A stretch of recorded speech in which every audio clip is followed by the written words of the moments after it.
You know I love Seated in zones C and D to board the aircraft. We wish you a pleasant flight.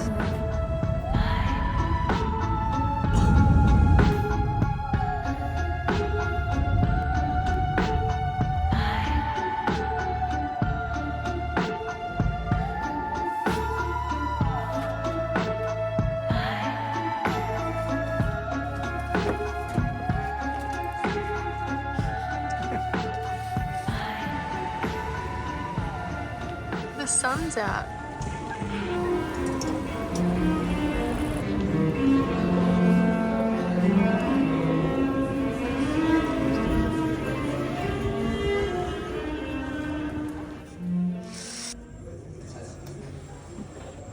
Bonjour from Paris. Oh my god, saying that just makes me want to cry. But we landed here yesterday. I couldn't talk to the camera. I tried to. I was an absolute frazzle. But we're just going to settle in here for the next few days, get in the time zone, get used to where we are, and lots of adventuring to come.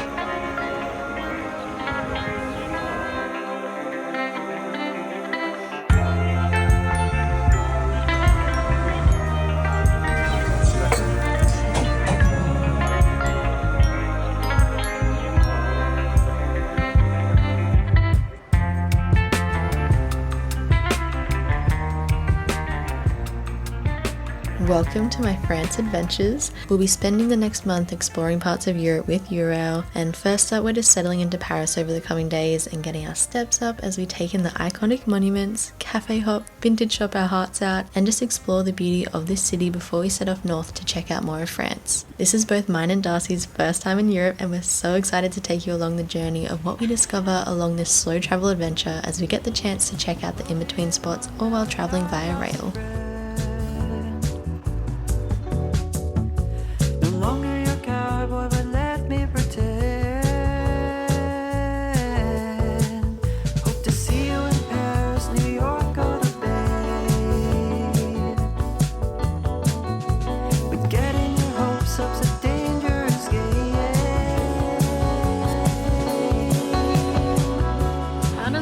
Getting prettier and prettier.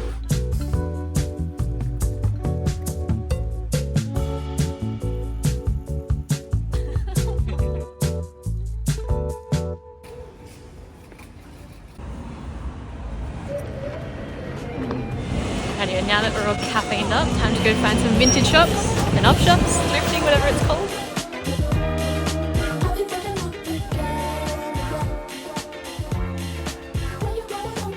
Kilo shop is one that was suggested a lot, so let's see how we go.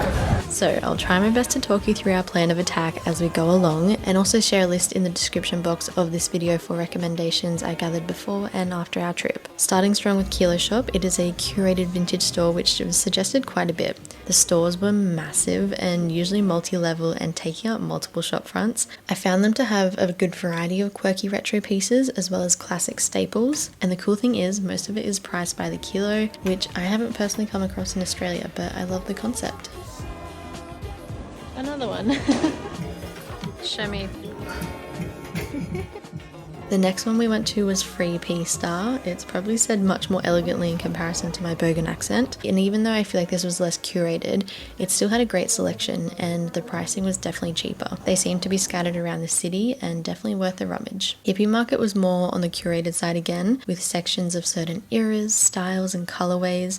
These stores were everywhere and quite massive. And then lastly, out of this collection of branded shops that we kept coming across was Episode, which had a similar overflowing and curated selection of great stuff from essentials to more niche items. So hopefully that helps, and if you spot any of these around, go check them out for yourselves. Thrifting is overwhelming. Layers and layers and levels and so much. And I haven't even got to like a quarter of what I want to as well.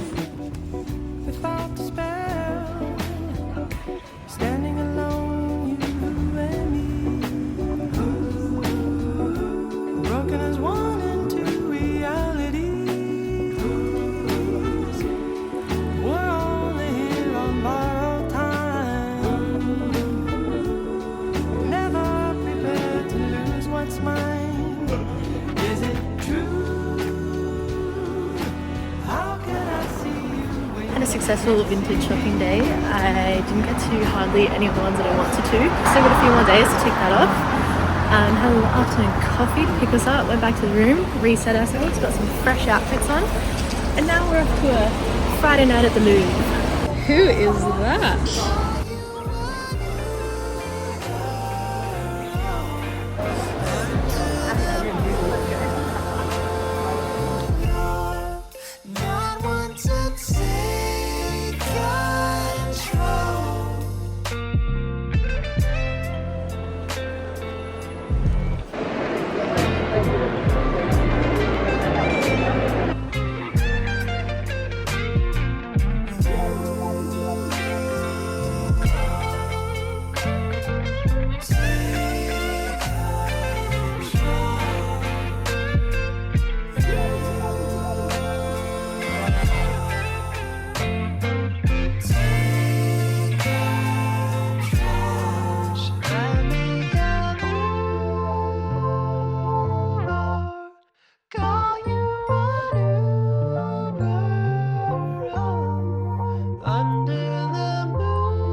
Is almond milk. It's okay, vegetable.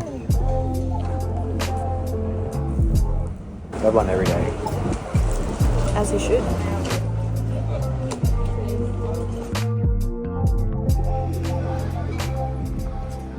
Checking out of our first place. This is just where we were settling in for the first few nights. I feel like it was the perfect little like intro to Paris. I actually really enjoyed staying in this area as well. Goodbye, first accommodation. On to the next. We have spent the first few days just being the ultimate tourist, just like checking out the iconic monuments as you do. We've dabbled in the thrifting and then we're going to get back into it over the next few days as well. This whole trip is because of Eurail. I'm partnering with them because we are going to highlight, you know, how we can do slow fashion and slow travel. So I'll be sharing the creations that I made before I came here, which most of it is like upcycled from thrifted materials, or, you know, if you follow my channel, you've seen what I like to make and my ethos around that. If you're new, I've got plenty of videos of making my own clothes, pretty much going on a thrifting tour through Europe, doing it all via train, which I'm incredibly excited for. As an Australian who has to take a long haul flight pretty much every time I go to a new country, it's going to be an insane experience just jumping on a train and be like, we're in a new country, and it's so easy. I personally am using the Eurail Global Pass, and if I was staying here for longer, it gives me unlimited access to 30,000 plus unique destinations across 33 countries, which is just like mind-boggling. So I can't wait. Next year we're planning on coming back here and I'm going to just make the most of this Eurail pass again. The goal is we're going to France, Belgium, the Netherlands and the UK, and I think I'm going to drop a vlog for each of the individual countries, just because I don't want to overload you guys with too much in one video trying to do it all. I hope you enjoy this video and the journey through France, just slowing down and getting off the beaten track and taking all the in-between places, which personally that's what Darcy and I like to do anyway. So I'm very honoured and very excited to be here. Rightio, time to get back to exploring Paris.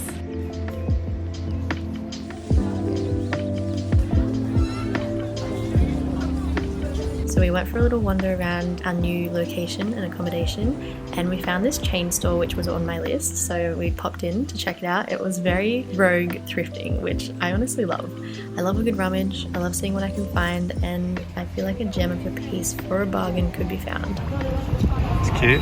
Got a linen number. Give her a good soak.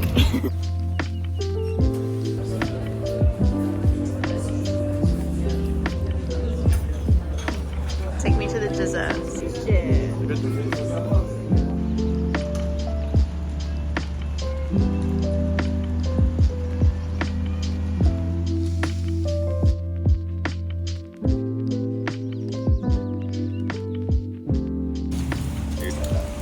Little rainy day, we're going to catch the metro over to the other side, catch up with friends, have a coffee and go thrifting again. Sounds like a terrible day.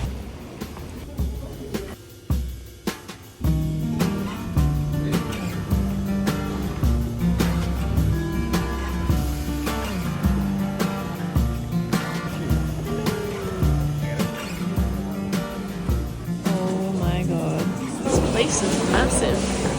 Oh, this is like homewares. After our coffee catch-ups, we ended up at Mercy, which felt like more of a marketplace with their own brand, as well as a section up the back with racks. I couldn't quite tell if it was curated vintage or select brands, as it felt like a mix, but it was definitely full of beautiful stuff.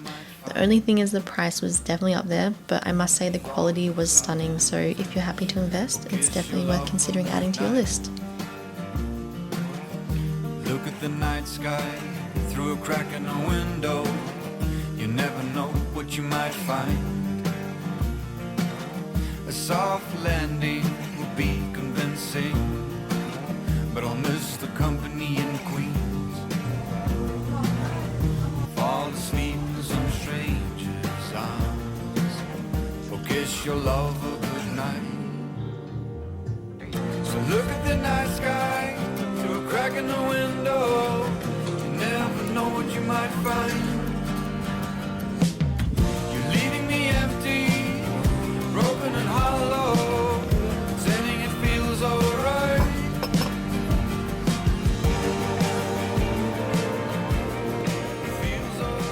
Recto Verso was probably one of my favourite cafes so far.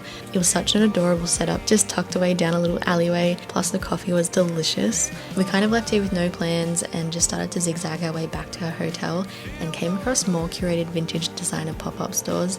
And my goodness, this was slightly depressing because the collections were full of insanely stunning one-off pieces, but personally it's just not really what I wanted to spend on this trip. But hey, if that is your vibe and your tax bracket go thrive amongst these vintage designer shops, then it was time for a little golden hour drink by the water before making the most of this final sunshiny afternoon in Paris and strolling our way back through the gardens.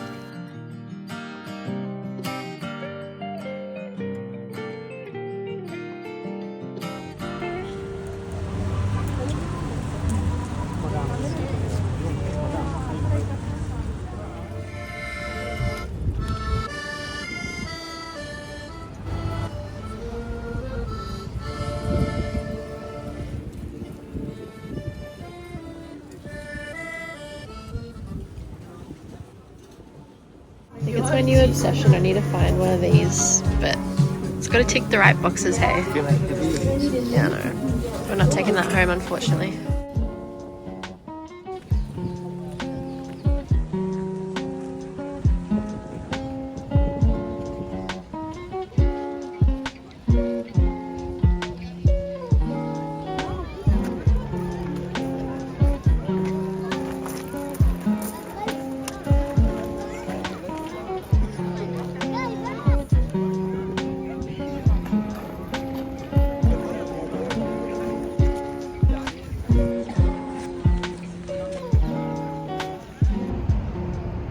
Made it up to the top of our building for sunset, and the little sparkly lights are about to turn on the Eiffel Tower. It turned into the most beautiful day. Today was giving Melbourne weather. Started off all rainy, had a few little weird moments in between. Even got to see a rainbow, got some good thrifting done, found a cute bar, lovely cafes. Probably the best coffee we had was today, and now we're back here for our final sunset. Bonsoir. Surely any moment now. Oh, I think I can see it starting. It's starting! Lights, please.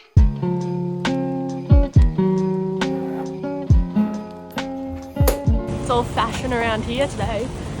You've got your blue on and I've got red on with my trench coat.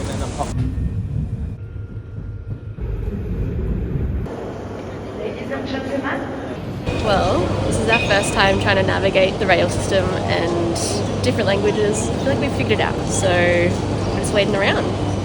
And then we're going to Amiens, or however you say it. I'm probably saying that very wrong. We'll find out soon. I'm so happy. À destination de Calais-Ville. Il desservira Longo, Amiens, Abbeville, Noyelles, Rue. We've officially made it to Amiens. I feel like that's how you say it. I don't think you say the S. Had a little rest, reset. Now we're gonna go out and find some caffeine, some lunch, get our little bearings on where we are and start exploring here. If you can't tell by my voice, Paris has gifted me with a nice little snotty nose, so hopefully that passes by. I look like I'm ready to go investigate.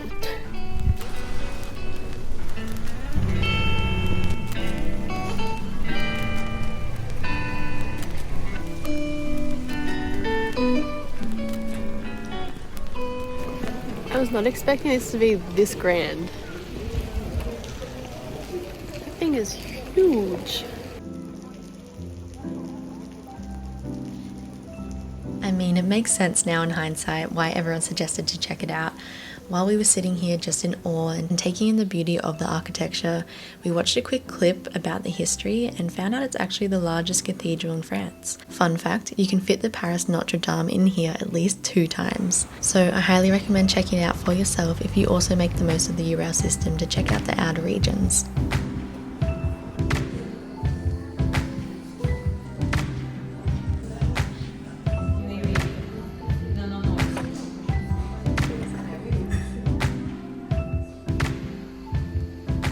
Okay, so personally, I feel like this is where the exciting thrifting actually starts. Don't get me wrong, Paris and its vast collections were amazing, but I just seem to get more excited when secondhand shopping in smaller towns, as it's a bit more of a gamble of what you might come across, and if you do score something, it's probably full of character and for a bit more of a reasonable price. I planned out to visit a few stores on my maps and again just stumbled across some other ones which I didn't even know about, and honestly they were all great options. There was a mixture of curated collections as well as rummaging through general thrift stores, and I was absolutely gutted when these red boots were a size too small. They kind of remind me of those Garni style that I kept seeing around, but I guess in return for that not working out I scooped up some other gems. Yeah. I got this crocheted top dress thing. This dress is wild and I love it. Really? It's so whack. What is it? I'll show you when I get free hands. And these little bags, all so cheap. How much did that come to? All that was €15. $30. Just on If that. that.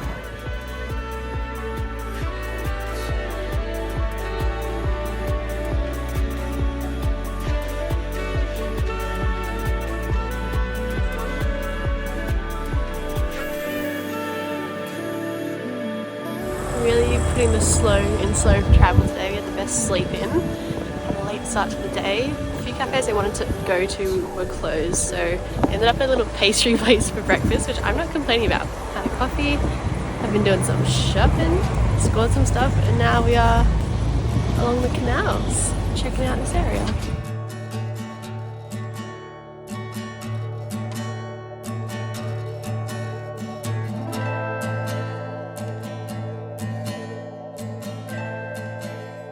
In the midst of packing before we ran out the door. Even though I might still sound very clogged up, I feel so much better today. So I'm excited to feel like myself again. Probably should be packing instead of talking, but I thought I'd recommend some things that have come in handy for us while we've been traveling. So we have been using Up. It is a app that you use. You set up a digital card on there. Then when you go to pay, you can pay in the local currency. So then you don't get charged with fees, which a lot of Australian bank accounts, you get charged fees for international transactions. So we just transfer our money over to that app and then pay on that. So that's handy because getting charged fees is just not fun. And then we've also used, I think it's called Eurail. That is the eSIM app that we have downloaded and then set up, and you don't even need to have a new physical SIM. That's why it's called an eSIM.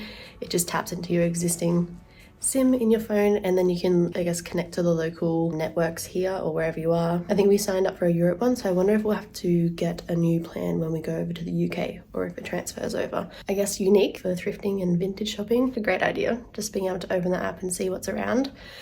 I'm still going to ask people their opinions because I like hearing what's actually worth visiting, especially if you are only in a place for a day or two. And then obviously we're here with Eurail as well. That has been so incredibly easy. So we just have a 1-month unlimited pass, and we just open up their app, find the route that we want to go along, save that in our journey, and then as soon as we're about to get on the train, we'll just toggle it on. I think that's key. You need to toggle it on, otherwise I believe you can get fines. So make sure you do that if you're using the Eurail transporting system, which is incredibly easy and so handy. We also download the Google app, and within that there is Google Translate, and you can just go up to a sign or a menu or something that you can't read in a different language.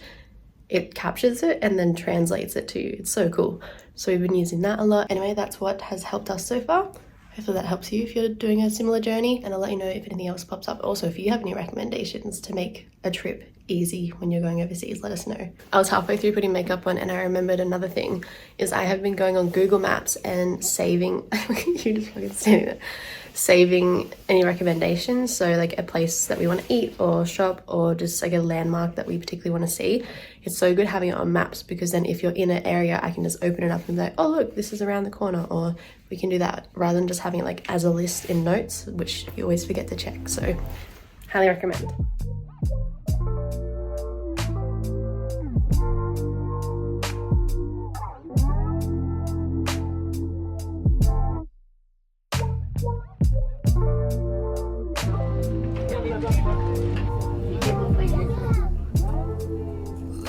Hello, blue sky.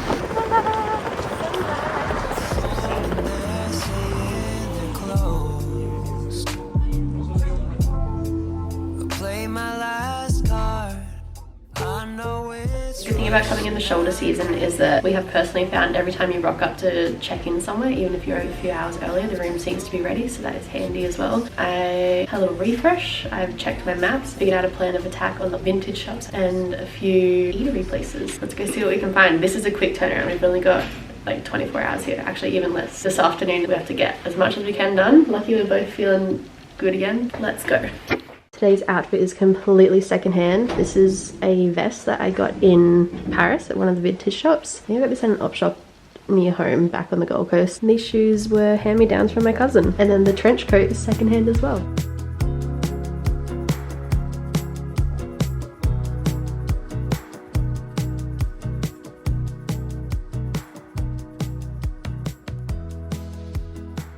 We just walked past a few vintage places that I had saved, and it seems like a lot of them are closed on Wednesdays, so maybe it's a blessing in disguise for my wallet and my bag, which is already very full.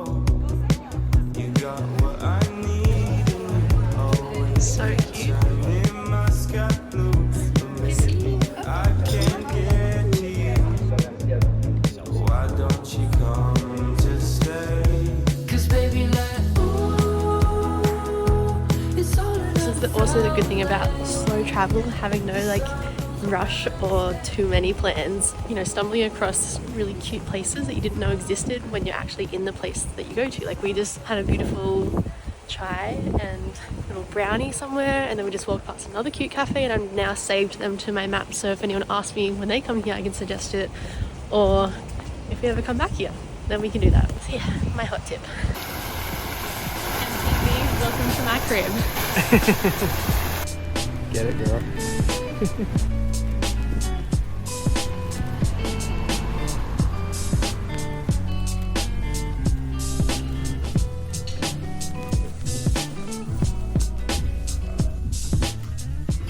We timed it perfectly. There's a massive like rain cloud coming in. Oh yeah, look at it. Yeah, she's angry. Maybe it's a night in lobby feed.